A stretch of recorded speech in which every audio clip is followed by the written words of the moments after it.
if I can. But let me bring you up to date on a couple of stories. One, just to start with here, that the charity Mermaids is to be investigated by the Charity Commission. The charity Mermaids, which you will know, some of you will know if you don't, the transgender youth support charity, is being looked at. This is after an undercover investigation by the Telegraph newspaper claiming that Mermaids is supplying breast binders to children without parental consent. These are devices used to bind up the breasts in order to give the appearance of a flatter chest. Lauren Moss is the BBC's LGBT and identity correspondent and has been following this story. Lauren, remind us about Mermaids and what they were set up to do. Morning, Emma. Well, Mermaids was formed in 1995, and like you say, they're a charity that supports young transgender people or gender diverse children up to the age of 25. And they say that they don't give health care advice as such. They signpost to what's available. They give guidelines. They run forums and helpline services and community groups. And they've been doing that since around about 1995. It was subject to the focus of a series of pieces like you were mentioning there in the Daily Telegraph last week. And why now under investigation by the Charity Commission? Well, it mainly centres around what you were just saying around chest binders and breast binding devices. Now, one of these pieces in the Daily Telegraph investigation last week said that binders have been supplied to children without parental permission. And they are essentially like what you just said. They may be worn by somebody who has gender dysphoria. That's defined by the NHS as a sense of unease experienced by what's called a mismatch between biological sex and gender identity. And there are specifically designed devices for this, for chest binding, or some people may choose to make their own from things like sports bras and tape and bandages, designed to be worn for a limited number of hours a day, but usually, like you say, to disguise breasts or give a more traditionally masculine appearance under clothes. And the Charity Commission has said that following this article, this investigation in the Telegraph, that they received a number of complaints in relation to safeguarding at Mermaids. And so it's opened what's called a regulatory compliance case. And it's written to the trustees of the charity about that. Now, last week, Mermaids, last Friday night, released a strongly worded statement about all of this, saying that they were in the midst of a targeted and cynical attack to discredit the charity, and that they take a harm reduction approach in relation to binders. And they say it's always safety advice given, and that's preferable to the likely alternative of unsafe practices around binding as well. But they are in contact with the Charity Commission, and trustees, I think, have a week or so to respond. So in terms of what will happen next, what could happen? Well, this regulatory compliance case is effectively a fact-finding investigation, and what the Charity Commission will do is try and establish exactly what has gone on here, what safeguarding process were in place, and what was followed. So the trustees of Mermaids have been written to. The Charity Commission will then assess what happens next. The regulatory compliance case doesn't mean that there has necessarily been any wrongdoing. It could result in nothing at all. It could result in advice given to the charity working closer together, or it could be escalated to what's called a statutory inquiry, and that's where the Commission has wider powers over the charity. And for context, the Commission regulates 170,000 charities in England and Wales.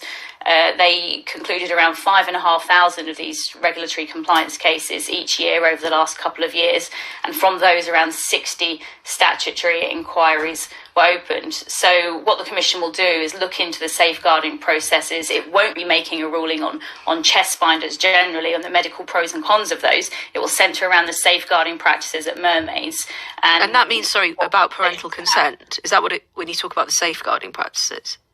Sorry, say that again, Emma? Does that mean about parental consent, whether these binders have been sent without it? Yeah, I think that will form part of it. I mean, as Mermaids would say, that they would rather give advice and guidance around chest binders if there was a parent involved that wasn't supporting the young person. They would rather give them that advice than that young person potentially turning to other methods for chest binding, which may be more potentially harmful, which has been raised as well. That they would rather do that in a way that then alleviates some of the anxiety and distress experienced by those that have gender dysphoria. Because so they are all the elements that will be looked into. Yeah, and this is a wider context. We know the Tavistock Gender Identity Clinic is going to close, and we also know that there is a change afoot in how children are being treated.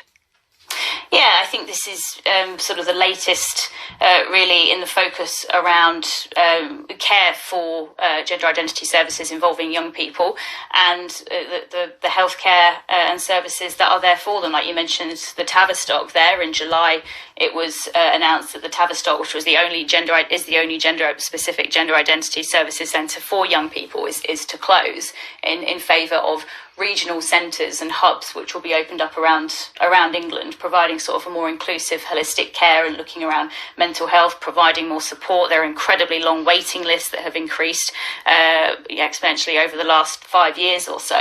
So this is sort of the latest really in the focus on safeguarding and care for young people and the services and support that are available to them. But like I say, Mermaids have a couple of weeks or so to respond, and then we'll find out really if there will be any outcome from this latest report and investigation. And just staying with Mermaids, Mermaids have been working on a tribunal because another charity, the LGBAlliance, have been taken to a tribunal by Mermaids this month. And last, the LGBAlliance was set up in 2019 when, in its own words, it became clear that same-sex attracted people no longer had an organisation dedicated to meeting their needs or protecting their hard-won rights. This was after the organisation Stonewall began campaigning for transgender rights in 2015.